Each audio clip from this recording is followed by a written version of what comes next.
উকিল প্রতিদিন কোর্ট থেকে এভাবে নতুন তারিখ নিতে থাকবে, আর যতদিন কেসের রায় না হবে ততদিন বেঁচে থাকার সুযোগ পাবে এই ধর্ষক। আমি আপনার কাছে হাত জোর করে প্রার্থনা করছি জজ সাহেব, নতুন করে শুনানির তারিখ আর দেবেন না। আমি আপনার কাছে প্রার্থনা করছি মে লর্ড, প্লিজ।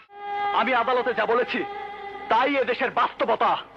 নাবালিক ধর্ষণ, শিশুদের উপর অত্যাচার, মহিলা ধর্ষণ, তাদের উপর নগ্ন হামলা, তাদের মুখে এসিড ছুঁড়ে মারা এদেশের কঠিন বাস্তবতা।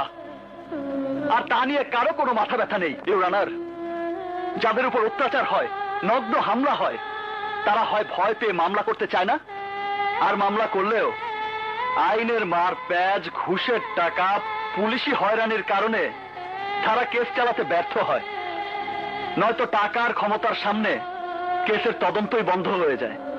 উল্টো তারা হামলার শিকার হয়, তাদের উপর ইনকোয়ারি হয়, কিন্তু সেই ইনকোয়ারির ফলাফল অনুযায়ী কোনো কাজ হয় এমন ঘটনা এদেশের মানুষ গল্প উপন্যাসেও পড়েনি। সমস্ত সাক্ষী আদালতে এসে তাদের সাক্ষ্য বদলে দেয় কেন?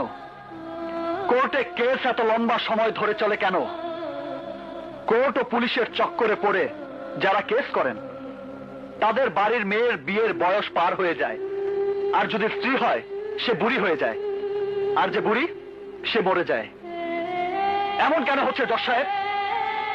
এসব নাটক তখনই বন্ধ হবে যখন কেস উঠবে এক আদালতে, একদিনই হবে শুনানি, কোর্টে সাক্ষ্য হবে একদিন, এবং সেই দিনই হবে কেসের রায়। সেই